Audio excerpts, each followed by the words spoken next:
ہم نے تجھے سب کچھ عطا کر دیا.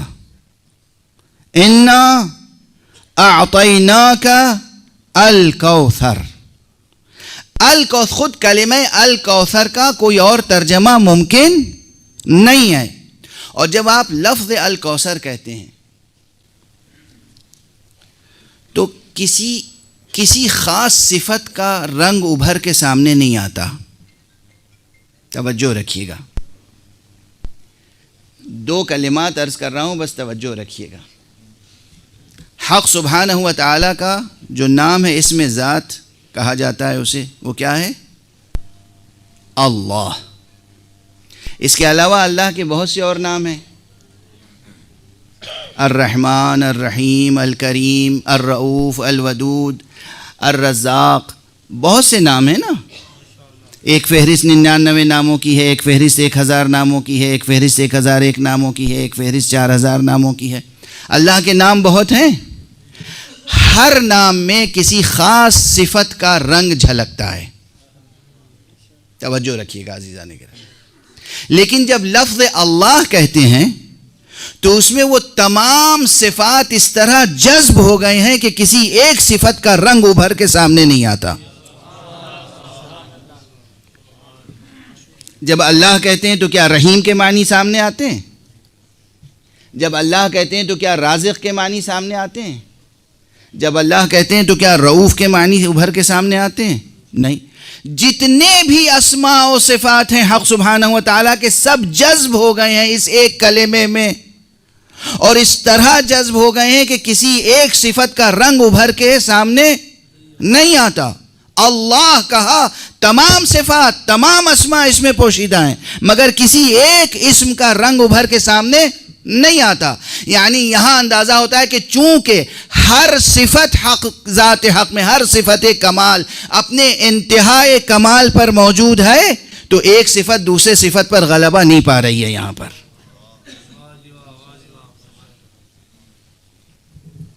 اچھا، بالکل یہی شان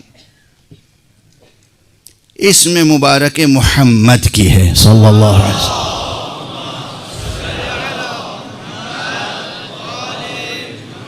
بالکل یہی شان اسم مبارک محمد کی ہے. محمد کے کیا معنی؟ جس کی تعریف کی گئی ہو. کس امر پہ تعریف کی گئی ہو؟ اس کے علم کی تعریف کی گئی ہو، اس کی شجاعت کی تعریف کی گئی ہو، اس کی سخاوت کی تعریف کی گئی ہو، اس کے صبر کی تعریف کی گئی ہو. جتنے بھی صفات ہو سکتے ہیں. بھائی کسی میں علم زیادہ ہے، آپ تعریف کریں، وہ بھی محمد. کسی میں شجاعت زیادہ ہے، آپ تعریف کریں، محمد. کسی میں صبر زیادہ ہے، تعریف کریں، محمد.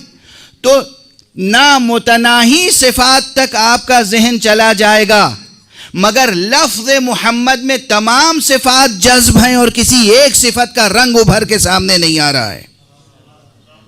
یعنی جو کیفیت لفظ اللہ کی ہے وہی کیفیت لفظ محمد کی ہے. توجہ ہے. ہر اعتبار سے وہ ذات با کمال ہے.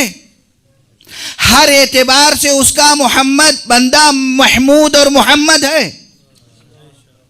اب وہ ذات جو ام ابیہا کا لقب اور کنیت حاصل کرنے والی تھی اور جو عطا الہی تھی، اس کے لیے بھی الکوثر کا استعارہ اس طرح استعمال کیا گیا کہ یہ سمجھ میں نہیں آتا اس ذات میں کون سی صفت زیادہ کثرت کے ساتھ موجود ہے. اس عطا الہی میں علم کی کثرت ہے یا کرم کی کثرت ہے یا رحم کی کثرت ہے یا صبر کی کثرت ہے، شجاعت کی کثرت ہے، کس امر کے لحاظ سے کثرت ہے آپ تحدید نہیں کر سکتے، تعیین نہیں کر سکتے. یہ تحدید نہ کر پانا، تعیین نہ کر پانا، یہ وہی کیفیت ہے جو کلمہ اللہ میں ہے، وہی کیفیت ہے جو کلمہ محمد میں ہے، وہی کیفیت ہے جو کلمہ الکوثر میں ہے. یعنی یہ کلمہ بتاتا ہے فاطمہ میں اتنے اوصاف ہیں جنہیں نہ کوئی گن سکتا ہے، نہ شمار کر سکتا ہے، نہ بیان کر سکتا ہے. یہ ہے فاطمہ.